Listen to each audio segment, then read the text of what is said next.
You wanted the best. You've got the best podcast. The hottest podcast in the world. The Chris Voss Show, the preeminent podcast with guests so smart you may experience serious brain bleed. Get ready. Strap yourself in. Keep your hands, arms, and legs inside the vehicle at all times, because you're about to go on a monster education roller coaster with your brain. Now, here's your host, Chris Voss.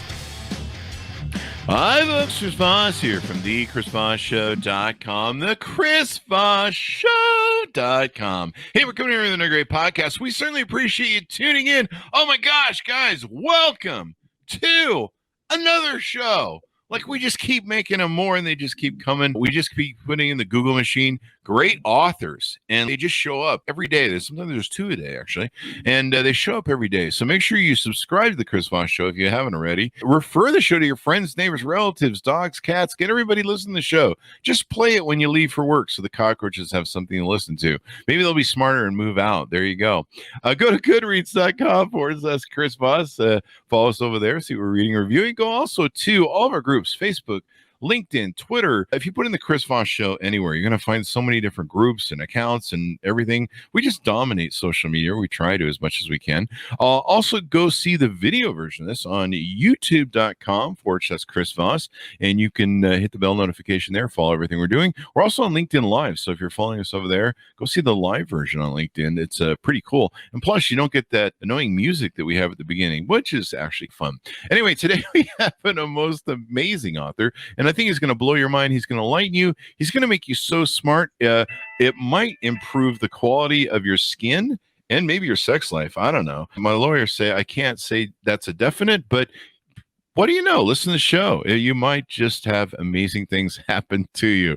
So anyway, enough with my BS and everything that I do to pitch a show. Let's get into our author that we'll be talking about today, who he is, what he does. He's put out this new book that we'll be talking about today, and the book is called Fair Pay: How to Get a Raise, Close the Wage Gap, and Build Stronger Businesses. His name is David Buckmaster, and we'll be talking to him today about his book that's just June 29th, 2021 came out, and he's got an amazing history with him. He is an expert on pay who has led corporate compensation teams at Nike, Starbucks, and Yum with an exclamation mark. That's a brand, actually. People are like, why is he saying Yum? Is he hungry? I am on a diet, so that could be true too as well. Brands have worked with him and business leaders work with him on pay projects all over the world. Mr. Buckmaster, ironically named for a guy who's into pay.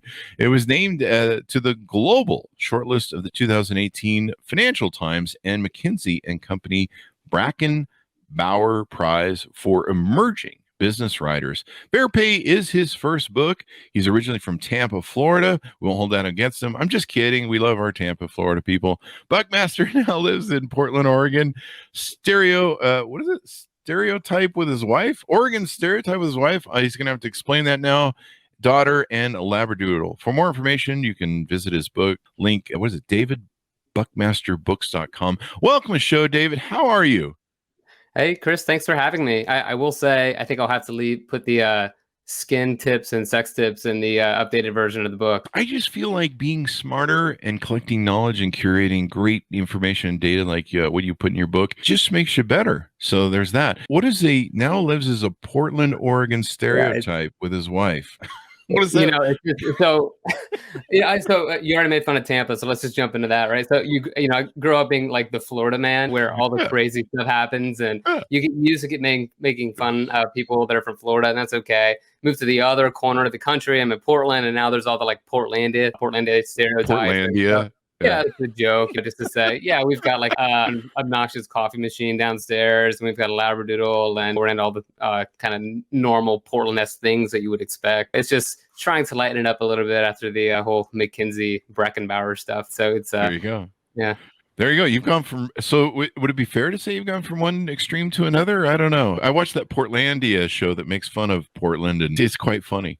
It is, yeah. And I think I think what I've heard from plenty of people in Portland is that it's actually tough to watch because it's more of a documentary than a spoof. It's like, I remember there's just this one scene where 4 cars show up at a 4-way stop at the same time. And like the joke, because it's Fred Armisen, just goes on for 10 times longer than anybody's comfortable with. And that's so true. That happens all the time because everybody's so passive here. And that's, I mean, they just nailed the show. Yeah, it's a great place to live, though. The joke is Portland is where young people go to retire, and pretty apt for sure. There you go. There you go. At least you're not in that crazy Florida. That place is always interesting. I always say Florida is the Florida of America. Or no, Florida is the Florida of Florida. Yeah. Yeah, it's unique for sure. I don't know if you've ever seen that Bugs Bunny cartoon where he's like sawing off the state and it just floats into the Atlantic Ocean. Yeah, get it. Absolutely. So I'm totally used to it. Like, I'm the Florida man on my team, and people are always super curious about alligators. We can talk about alligator facts if you want to, because that's just part of life in Florida. But yeah, I'm used to getting made fun of, so feel free to lean into it. Although you did make fun of Tampa, and I will say my Lightning just won the Stanley Cup back-to-back. The Bucks are Super Bowl champions, and the Rays are doing pretty well. So we're in the end of the world when Tampa is winning championships left and right, I guess. That could be a sign then. I think that's in the Bible, isn't that? Yeah, I think the Aztecs said that, right? The sub 4 horsemen, I believe. Florida. Let's get to your book and talk about the book. Give us. I shouted out your plug from the bio, but give us whatever plugs you want to do. Tell people where to find you on the interwebs and buy your book. Sure. Well, so the place where I'm keeping everything is just my website, davidbuckmasterbooks.com. I have most of the socials, not all of them, but I'm most active on Instagram, so you can follow me at d.buckmaster at Instagram, LinkedIn. Feel free to reach out to me on that. The book is available, like you said, Chris. Right now, I think there are a little bit of supply chain issues out there at some of the indies, but everywhere else that you like to buy your books, it's available now. So thank you in advance for checking it out. There you go, guys. Order it up. Give us why did you write the book? What made you go, and this is your first book, so what made you go, turn it, I'm writing a book?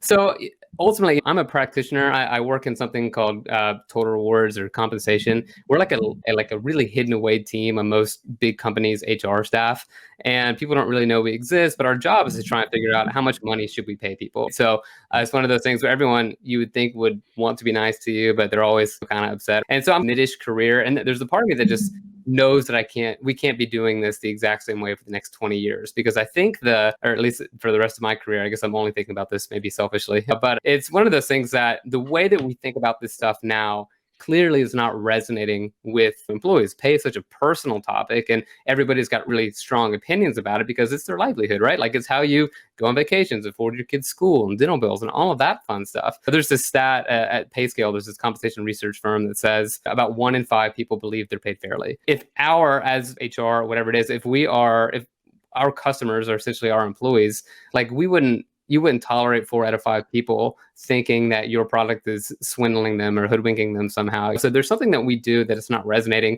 And we see this in kind of the broad macro sense too, right? Wages have been stagnant for a long time. Executive pay is really high. I saw a past episode that you posted this morning about maximum pay, and I had to listen to it right away before we talked about this. It's clearly like I'm trying to approach this from the industry side to say, what's going on? How do we think? How do we get out of this black box of pay and start helping people understand what goes into this so we can make the entire ecosystem a lot better? So the book did not set out to write a book initially. It was one of those things where I wrote an essay for that contest. It went well, and then things started to fall in place from there. But I grew up, my mom was a librarian. Both my parents are big readers, books all over the house. It's just always been natural. I love writing. This isn't the first thing I've written, but it's really just a dream come true to have this opportunity. This is pretty interesting. And you've worked inside these companies to try and tackle this sort of issue. When I grew up in high school, I started reading the tea leaves. And at that time, when I was leaving high school, I graduated in 1986. And it was the rise of the age of I was a Donald Trump fan at that time, certainly not now. I watched the arc of his career and his bankruptcies and his failures. I even had his recession book that he pulled back that was honest about how bad it was and how he almost bankrupted himself. The Ivan Bioskis, the Milkins, all that sort of rise where suddenly there was a sea change in what I've been taught as a child was you go to work for a big company, you work there for 40 years, you get a gold watch, you get a retirement, you have the 2-car garage, that whole Levitt style nuclear model, age model that everyone was trying to somehow get back in the box after Reagan. And I think the recession of Nixon, and a lot of disruptions that were starting to really take place in the world and economy, especially as we globalized. And I could see there's a lot of stuff going on where they're like the middle class is going to fall apart. And that's when you saw this increase in, and it was really sudden. I remember at the time watching suddenly this thing where Wall Street's, hey man, if you want the share price to go up, you just lay off bunches of people. And you saw this whole greed economy that came out of Wall Street with the Ivan Biosky area of acquiring businesses, trashing them and throwing out employees and all this stuff where there was this rise of executive pay where it just amplified. And then over the last 40 years, we've had wages stay stagnant. And there's little to no minimum wage increase. And we've seen the dissolving of the middle class.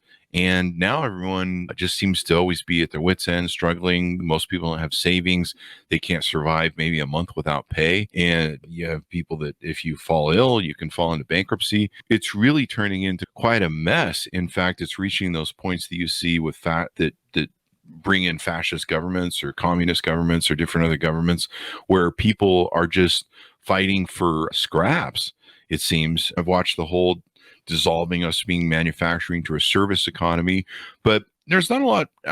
Anyway, I'm going to quit orating here and let you talk because no one wants to hear me. But I watched a lot of this. So talk to us about the different aspects of the book and that plays in. Tell me if I'm wrong or right or whatever you think. My personal history is I was born in the Reagan era, so I've really only seen this version of the world. What I'll say is COVID really highlighted a lot of the issues that you brought up. It's amazing how quickly we went from, hey, these workers are essential to, hey, these workers are freeloaders and they need to get back to work. So we have this like very interesting ethical conversation depending on where you are in the pay scale. If you're low in the pay scale, it's all about, do they deserve it? Are they worth it? Do they have any skills whatsoever? Like these are questions of humanity. We also layer on the economic front, we layer on questions of what about inflation if we give them any sort of pay increase?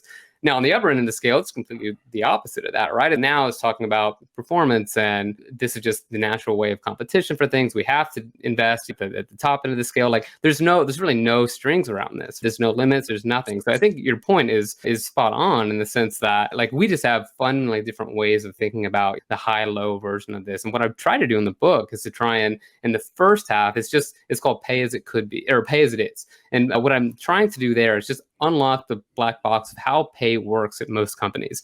I think people will be surprised to understand that it really works very similarly at almost every big company in the world. We look at the same survey sources. We have the same mentality. We do the same certifications. Like, I could theoretically drop into any company in the world right now and be up and running in a week or two. And that's not because of any great skill that I bring, but just because of how consistent our industry is. And we're hidden away, so we don't really get challenged on that stuff. And while I'm talking about companies, let me also just give my little plug to say I'm here not as a spokesperson of any company that I work on, but these are my thoughts around pay, right? Like, I have to give that disclaimer while we're here. The second half of the book is talking about pay as it could be. So, I was talking earlier around the kinds of questions we're getting asked now around how do we close the gender wage gap? How do we make sure people are paid a living wage? Those kinds of things. How do we get more transparent and open up this black box? The way that my industry functions right now is not equipped to meet those challenges, but we're going to have to do it very quickly. So that's the primary reason. I want people to be able to push those conversations from the bottom up in their companies to understand what we're doing. But I also want my industry to change in a pretty dramatic way. And I need executives to make sure that you keep this on the agenda. Fair pay has to stay on the agenda.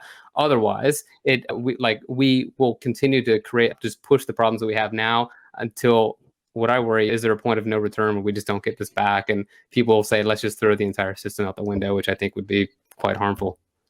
Which would be, we'd have to go to like communism, flat pay status or something, wouldn't it? Was that the model I would hope not personally. I think I was just wondering if that's the model that you would refer that we would end up at in a worst case scenario. I don't know what it would be. Or it could be something like what you see in Brazil or South Africa where things are so extreme that it creates a total collapse of the economy, right?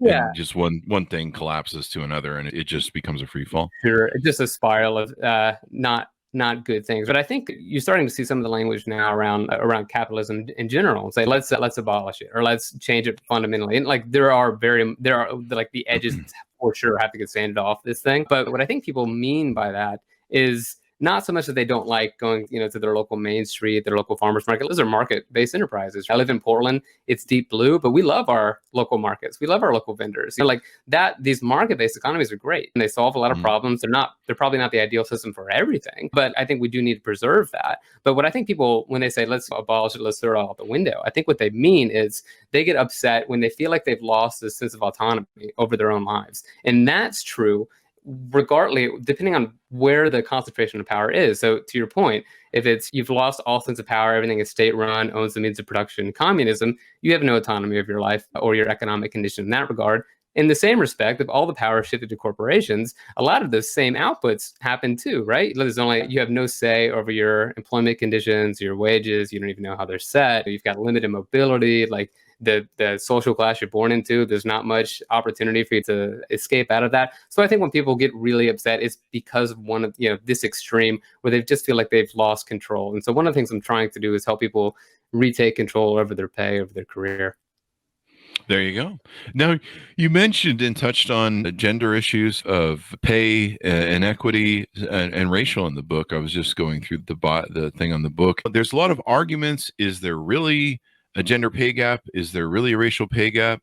I think probably you have, as an expert, probably have more insight to this. And so help clarify that for us, if you would, in your opinion.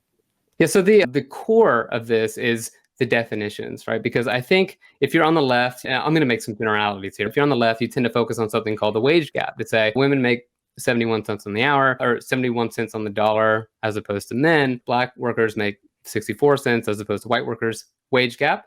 There's the other part of it, which is pay equity, which is what most companies focus on.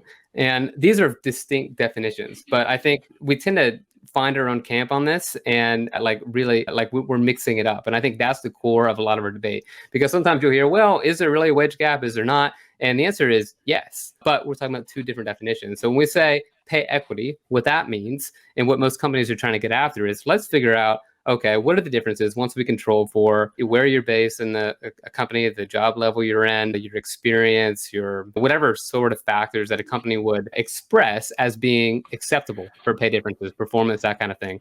That usually is a smaller gap. Pay gap. So there's pay equity, and then there's the pay gap. The pay gap is talking about what are the broader systemic implications of, let's just take the average pay for women versus average pay for men. And so it doesn't control for any of those things. Now, when you hear somebody say the real pay gap is X, that's a tell that they really don't understand the issue, because they're just mixing two definitions at the same time. So you can have a zero pay equity gap in your company, meaning that when you control for the whole list of factors, there's no gap. And you can have a pay gap in your company. So what that means is if you are, like, let's say the entire senior leadership team is white, naturally, like your raw pay gap, those just the arithmetic numbers, you're going to show an actual gap there between, because the men are in different positions than the women for the most part in this example. Now, if you were to separate that out on the pay equity side, you might be okay there. So I go through this in like great depth in the book just to explain what these calculations mean. But just, I think the takeaway is there are two definitions. And if you hear somebody say that the real pay gap is X, they don't know what they're talking about. So it's a real thing. We just have to get very crisp about what we're trying to do. This has always interested me because I've been trying to get to the bottom of this argument and find where the truth is. I don't know what the truth is. I want everyone to have equity. I want everyone to get paid the same. So what you're saying, and it sounds like if people really want to get to the bottom of this, go buy the book, which I will be reading. It sounds, so are you telling me that my understanding of the pay argument of the gap is there's six white women there's six women on a board, and there's six guys on a board, let's say. We'll just make up some numbers. And somehow those six women on the same board at the same level in the same jobs are not being paid the same. Is that accurate or true? Or is it, because you told me earlier that it's not, we're saying, okay, these guys on the board make this, but maybe someone in middle management makes that, and that's not the same. And that makes no logical sense because those people don't have the same jobs. So you're speaking about kind of the two different gaps. So let's take your example. Let's say they're all on the board. They have the same, let's say they're all at the EVP level. Like the board pays a bit different, right? Like let's just say they're all executive vice president of marketing. For whatever reason, this company's got 6 EVPs of marketing. No company's going to have that. But let's just go with it. They all make X dollars a year in total comp, and then you can split it around racial, gender lines, or whatever. There's going to be no pay equity or gender wage gap in that respect. Now, because they're in the same job, they are making the exact same amount of money. There's no gap whatsoever. So that's pay equity. So companies are clearly more complex, so they won't be able to cut it that finely. That's the pay equity gap. Now, we can't universally say it is or isn't there, right? Every company is going to have their own set of data around whether that's there or not. So some companies, a lot of companies have gotten very good at saying we pay for every dollar a woman makes, a man makes $1. Like that stuff's pretty rigorous. So there's like usually farmed out to third parties. They validate it. And that's the pay equity side. That's what companies are typically trying to solve. The pay gap side is more around less like comp is the last step in the chain there. If we say, okay, like in the UK, for example, this might help illustrate it. In the UK, we have to report on raw pay gap data. So that means you just sum all the pay for women versus sum all the pay for men, figure out the averages and see if there's a gap there. So what that highlights is it can talk about your pay policies, but can also talk more about who's sitting in what chair. The solutions for a pay gap when you've got all of your women in middle management, all of your men in senior management, that's raw pay gap stuff you have to report. That's going to show it. Yeah, it would. It just makes sense. Right. And that's why companies are trying to get after it. But I figure, okay, so how do we get better representation within the leadership ranks of our companies to try and solve that? Now, the much harder question, which go ahead, yeah. If I can interrupt you there, and my apologies, I don't want to throw you off, but why do we need to solve that? If you're at a higher level in a business or a different level, your responsibilities are different. You're higher. You should be getting paid more. If I'm a CEO of a company, I should be getting paid more than someone in middle management, regardless of their sex. Yeah. So why is that a pay gap then? So it's an insightful question in the sense that compensation teams at most large companies are not necessarily trying to solve that. They're not trying to solve this, but because what they're saying is our pay policies are set for, you're saying the hierarchy of pay increases the higher up you go to the organization. So to solve the pay equity gap, they know how to do it. They've got policies, they've got pay ranges. That's what, not all companies are there. In fact, I would guess most of them aren't because they're not running super rigorous programs. That's an issue that some companies have gotten very good at solving, and it can be solved internally within their own company.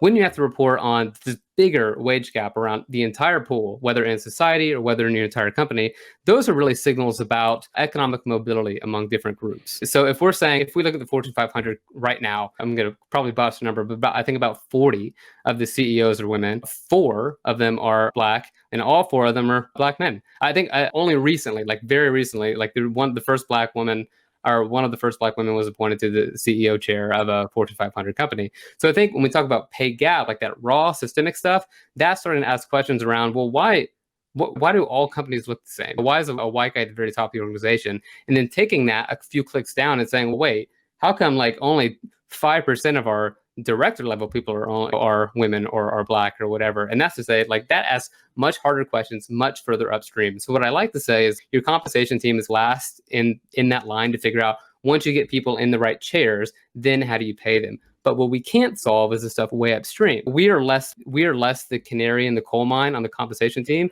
saying that you've got like trouble coming up. We're like the black lung disease that you get years after working in the coal mine. So like the raw pay gap is just a function of who are you promoting, who are you hiring, are you creating ceilings for gender or racial lines, and then how do you solve that for around your recruitment policies and promotion policies and all that stuff. And then pay is having good pay policies is a natural output at the end of that process. So this is why we have a lot of confusion, because my industry has not done a great job explaining what we're trying to get after on this. And it's quite complex. And I do hope people will read the chapter, because I think I articulated a little bit more cleanly in the chapter than I'm doing right here. I'm going to be reading this book because I really want to understand this problem. And I'll be the first to admit, I don't know what the answer is. I hear all sides and I hear so much data, but professionals like you are experts in this. So let me ask you this. If I have a marketing team, okay, of 6 people, 3 are guys, 3 are women, and they're like, hey, Chris, there's a pay gap in your thing. Now, let's say 2 or 3 of the guys have worked for me for, say, 20 years. A couple of the other women that are on the team, maybe they joined in most recent years, maybe, and stuff like that. And I've got a follow-up that'll throw even more devil's advocate into this. But does that get shown as a pay gap, even though it really isn't, because these people have been with me for 20 years. They've worked their way through the system. It's likely they'll be being paid more than somebody who just got to that level within the last few years. Is that also a thing that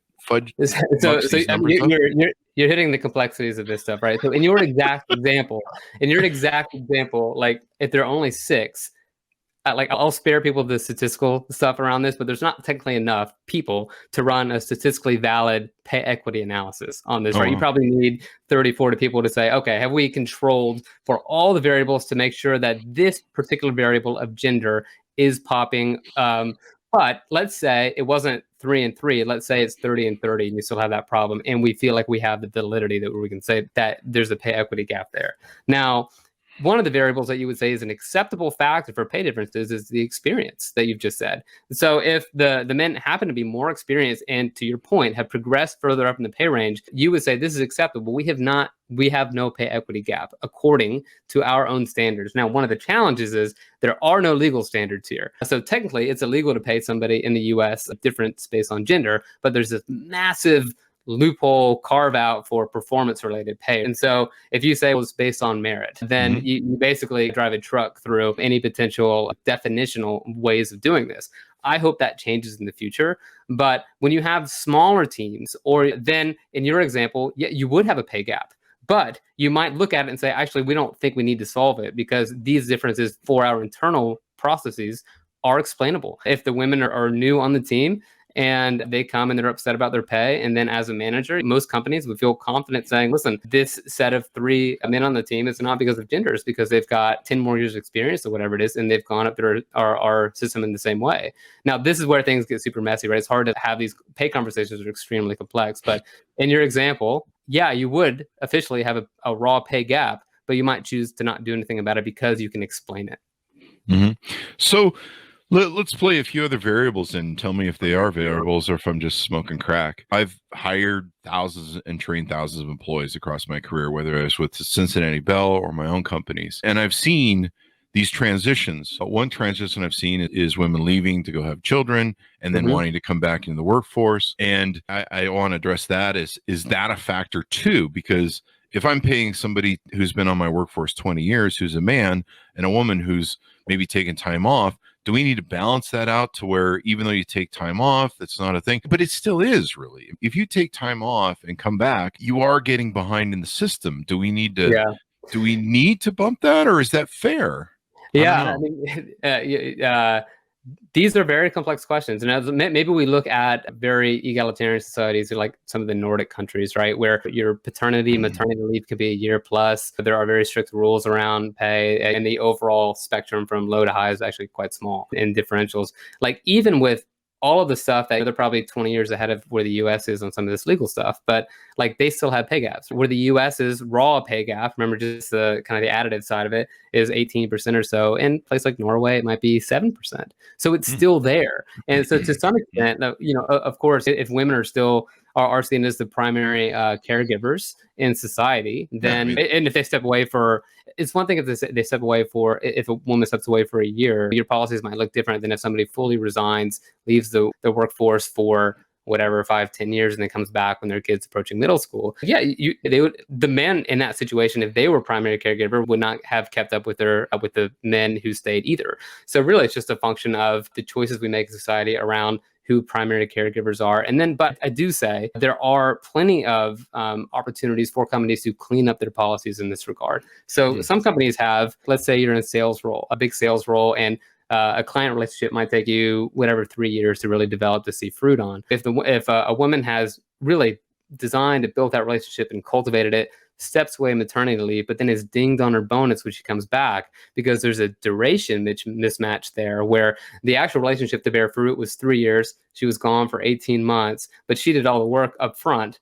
But then you've dinged her for the payout because she wasn't technically physically at the job. Like those kinds of things, like you can try and design your programs around to make sure people aren't penalized around some of their programs, to make sure that if you go on maternity, paternity leave, like you can come back and make sure that you're not like, you're going to basically pick up where you left off. So I think there may be I think what you're hitting at is other situations where, that primary caregiver will continue to get paid, or essentially like a bridge payment. Like, those are things companies may want to consider. Most definitely. And let me play devil's advocate again. One of the problems I had as an employer was my top paid people were salespeople. They were commission people. And we would pay them a draw when they would start. So we would help people. It's like they pay their bills for the first couple months until they could build out their pipeline. And we had a great system where we were guaranteed to get our money back. But one of the problems I had in the state of Utah was I couldn't get women to take those sales positions. I would drive me mental because we wanted a balanced workforce. We wanted an equality workforce in our telemarketing divisions, in our processing divisions, in our delivery divisions, and other companies that we owned interest in. We had a balance, especially in processing. Like processing, that was always, we had more women than we had men in processing. And I think women maybe are better at that articulation and that the attention to detail because of their ability to multitask and everything else. But part of the reason for that was the security element of it. Women would always ask me when they would interview for the sales position, what's the health benefits? What's the insurance? And what's the security? And women are definitely more security driven than they are like males who will take high risk and more performance sort of stuff. They're the guys who will work late at night. They'll go the extra miles, at least from what I found. And women are more concerned about being at home, taking care of the children. They want to be home on time. Routinely, the women would leave my office at 5 o'clock, punch out and be gone. And the guys would be, I think a good example is, what was the movie? Al Pacino working in a bar late at night, selling the crap out of anybody and everybody. Glengarry, Glenn Ross. But those were my sales guys, the Glengarry, Glenn Ross guys. And so technically, my guys that were the sales guys. Now, when I moved out of Utah, it changed a lot. Vegas, I was able to hire a lot more sales women that were commissioned. There were a lot more women, but usually they were largely single women who didn't have a family at home and were willing to play that risk ball because they could give it that sort of time and element. But I imagine that mucks with a pay gap as well, because my guys would be making 20 or 30 grand a month.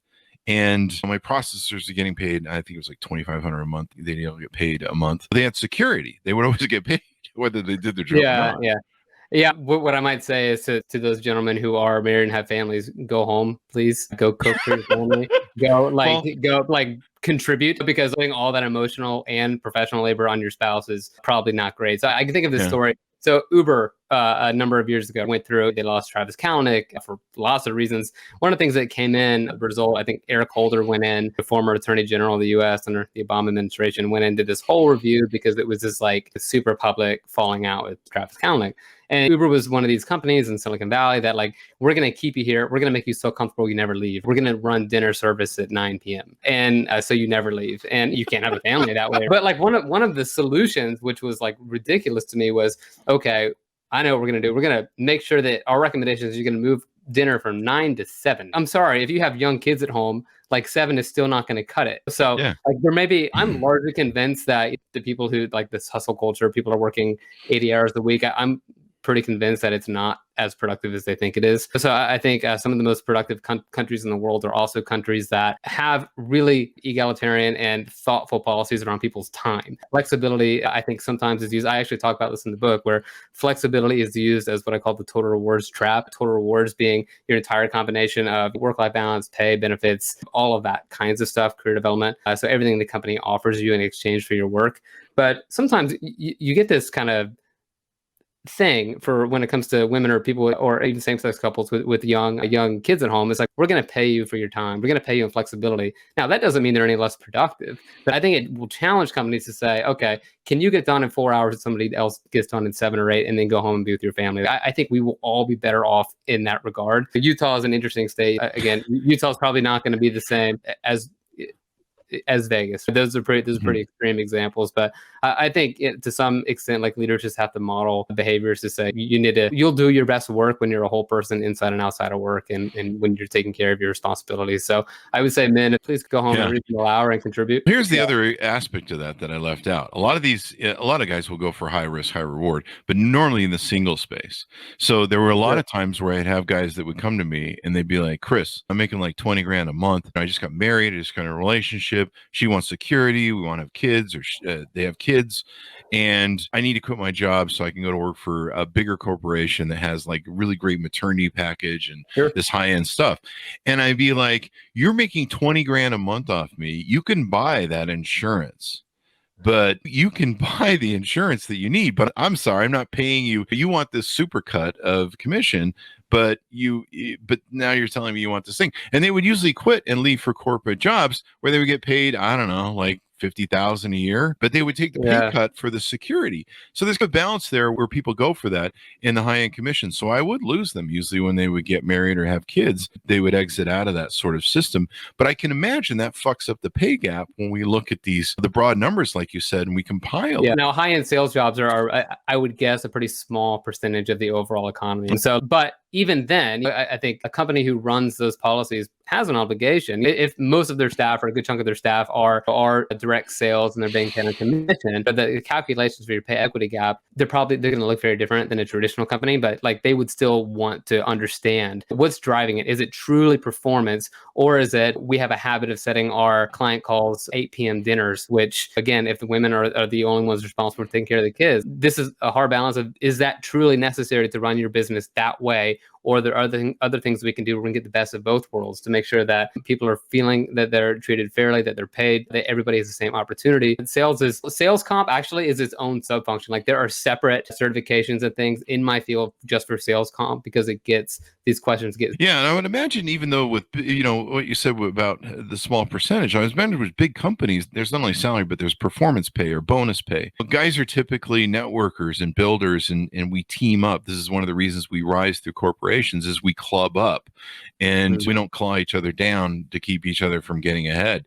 We club up and move up. The other question I have for you about the pay gap is, and this is something that's part of the argument, so maybe you can give it some clarification. Women don't normally get into heavy labor fields largely, and those are usually much higher pay fields if you're working in a smelter, if you're welding, we don't see a lot of women in the welding field. There's women in the welding field, but these hard labor, high paid jobs, does that muck up the numbers as well? I would actually challenge the argument that they're actually paid more. I think that was probably true decades ago. I don't think that's true anymore. There's this crazy story this past week where I think Biden was executive order to increase federal firefighters to $15 an hour minimum wage. And people freaked out. It's like, these are firefighters, like federal firefighters. They were making less than a Chipotle shift worker. What is going on here? And so I look at this data a lot. I've worked for companies that do manufacturing, that do distribution centers, like the hard labor stuff. Honestly, like what we're seeing is a lot of these industries are converging. So the idea that you've got this smelter and the Detroit auto plant or whatever, I wish this weren't the case, but like those jobs don't largely exist in the US as much anymore. I would say some of those things were probably more prevalent back then. But what I'll also say is like, what our jobs pay are a product of our choices. So in the sense that most of the jobs or a lot of the jobs that our economy is going to create over the next 10 or 20 years are very human focused jobs. They're home healthcare workers or service workers of all types, maybe less in the manufacturing space. But what they get paid, like I'm convinced that, having looked at this data all day, every day, is that the most important force driving pay is not intention, but inertia. Like these jobs get paid this because we've said they do a bunch of years ago. So an example that I can use is in the 1930s when the US first launched the Minimum Wage, Fair Labor Standards Act, like kind of here are the rules basically for labor law in the US. What they did not include were huge sectors of the economy that were populated by women and minorities. So things like restaurant workers, hotel staff, agriculture, all of that just were not included in this. In 1967 with the Civil Rights Act, 64, 67, I don't have to look that up. One of the things they did was to try and close and say, now everybody's eligible for these laws. What they found, researchers have found since then, is something like 20% of that raw wage gap was closed by just including them in the law. So this makes my point around, we think that there's this grand supply and demand based free market for pay, but oftentimes it's something we've made a choice around what these jobs should get paid, and then inertia is trying to take care of it. So I talk a lot about this in the book to say we think it's a free market. It's at best free-ish for pay. And I think it's because only one side has the information around pay, right? Like you can't necessarily control the price of your labor because you don't know all the different shops around the country are paying. What we're seeing now, especially for low wage work, is a lot of convergence around industries. So if you're in that entry band of employment and you have a choice between working at Chipotle, Home Depot, you can drive Uber, you can go to an Amazon distribution center, like that. Those things are all converging to each other now. And so I think whereas pay used to be very segmented across that, so I think those kinds of increased competition is going to be good for workers across however you want to categorize them. I think that the competition stuff is super healthy. So we're striving for perfection. Has any country or any business nailed this thing where they've gotten perfection on pay gap and equity and they've gotten this thing down? Has anybody gotten there yet? No, the answer is no. And perfection is not something we're ever going to achieve. People are when you throw people in the mix, things are going to get messy. One of the things that's true about my industry as a whole is like nobody's ever happy, regardless of the number you pay them. People get used to that number very quickly. So it's just built into what we do that people are like, how you're managing pay is just like who's the most angry right now and what do I need to go try and fix. So like it's very whack-a-mole. What I will say is, so there's this software company called Buffer, and it's like every comp person's go-to. And this might even help explain some of the payment. We've had Leo on the show. Oh yeah, okay, yeah. So one of their what they're really known for is how they pay, and it's all formula based, and it's incredibly transparent. Like you can look up now what everybody is paid at Buffer. Yeah. And so, but the way they do that is like when you do that, when you make the more transparent you get, the less discretion you get. Like that's the natural way of things in pay, because it's you want to try and normalize and formalize some of this stuff. When pay is entirely transparent and it's formula based, you will have by definition a 0% pay equity difference, right? Because the only thing that matters is how you show up in the formula based on factors of your experience and the job you're in and all that stuff. Even in that scenario, you can have a pay gap. I don't know this about Buffer, right? But if their entire senior leadership team are white guys, like they're going to show a pay gap because again, these are the two definitions, right? So the answer is there's really no perfection on this. It's just about managing it. And what I talk a lot about in the book is pay really, it has to just be a mindset. Are we constantly evaluating how our people are showing up in our payroll systems, on our Excel worksheets, whatever it may be? And this is something that just has to be constantly monitored and maintained because people just do not trust the process right now. Wow, this is hilarious. We had Leo Widrich, the co-founder of Buffer, on the show, the podcast. He's actually podcast episode number 12. Okay. I think this is almost podcast number 800. Whoa. Looks like we spoke to him in 2012, but I just wanted to make sure I had that name because I was shouting it out from memory. But I watched Leo and been friends with him on Facebook, and I watched him evolve. And I remember when they dropped, I was actually in his influencer program when they first launched Buffer for several years, where we got like the free accounts and gave him a plug and shout out every now and then. But I watched him announce that pay transparency system that they did, and I was like, okay, buddy, that sounds like a load of fun, but yeah. Good for you. So Let me ask you this. Do we need to legislate $15 an hour minimum wage federally? Do we need to just put that into place, or is that a good thing or a bad thing? I think $15 an hour minimum wage is a good thing. So whether we need to legislate it, I would hope we build the kind of economy and ecosystem and leadership capacity where you don't need to. So like the idea that I would hope that, and a lot of people are saying, David, you're completely naive on this. And trust me, I live in this data, so I know how naive I am. That every business leader is going to wake up and say, you know what, my people deserve a living wage or something close to it, or they need to stay on the agenda. I do think there absolutely must be a hard lever option at the bottom of the pay market. So whether that's an indexed living wage that's much higher than it is, my home state of Florida just voted for $15 an hour. It'll be there in the next 3 to 5 years somewhere, but it got like 60% of the vote. Like minimum wage is super, super popular nationally. Like I think people don't necessarily appreciate that, but it's a very popular policy. So if it's not minimum wage, it's index. Like you could look at something that's what we call sectoral bargaining, for example. You'd see in Europe or in Australia, places where you don't it's a different way of doing a union where it's not, I go argue with my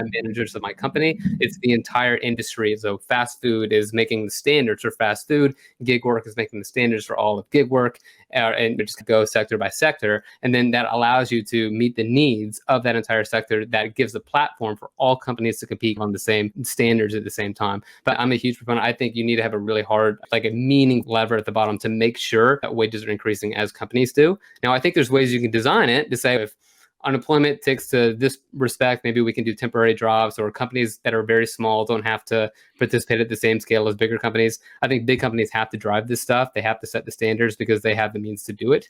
And trust me, I know the numbers. I really know the numbers on a lot of these companies. They have the means to do it. It's really just about the priorities they choose. And I'm all for raising the wage gap. To me, a rising tide lifts all boats. And if you study economy, if everyone's got more money in an economy to spend, the economy grows and it lives. If they don't, then or if they're just not spending the money they're sitting on, consumer confidence index, et cetera, then the economy suffers. But a rising tide usually lifts all boats. One thing that's kind of alarmed me, there's two different things. One is like what you mentioned, where people are starting to legislate a minimum wage.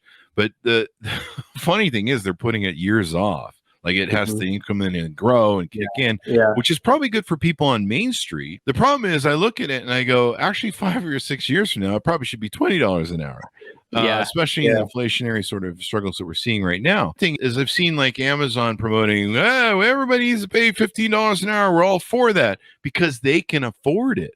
The guys on Main Street, the little guys right now, especially that are crawling out of COVID, they're just barely hanging on. They can't jump to $15 an hour to compete. And you're seeing that in the small wage market, especially entrepreneur markets. McDonald's still hasn't quite got there. They could if they wanted to, but then a guy who's just running a restaurant, a guy like me, who just has one restaurant, he can't quite get there, especially coming out of COVID. And they're having problems. Like I was listening to a discussion last night where there's a guy who has a Mexican restaurant that's hugely popular in Las Vegas. And the problem is he was having 45-minute waits where people were upset. They were having to wait. He just only serve so many. His problem coming out of COVID is he can't hire enough cooks and enough workers to show up to do the work. And so he actually has to close on Monday and Tuesdays so that he can make sure that when people show up, they don't have a 45-minute wait. So Taco Tuesdays are out at the Mexican place. But this is the problem he's trying to resolve. And he can't deal with the whole balance, but Amazon can. So I'm completely empathetic to the point you're making. One of the things that I think none of us really know the answer to is, what are we going to look like in 6 months? Because I wonder how much of this is just pure dislocation from COVID, right? If we got up to something like 14% unemployment, there were crazy stats where if you made less than, I don't know, $40,000, you had, above 50% chance of getting laid off. And if you made over 100,000, you had an almost zero chance of getting laid off, right? So there are jobs that are stable in the economy. And then there's the great majority of jobs that are not stable. And chose to do as a country was to just lay everybody off and rehire them again. Like in my state of Oregon, through the end of the school year, schools are only open 2 days a week. So there's all sorts of things going in to say, childcare is not up. There's unemployment, a stimulus. There's people are just generally sick and tired of being treated like garbage at some of these employers. There's obvious safety and sickness concerns broadly. So I think I'm curious how this shakes out in 6 months from now.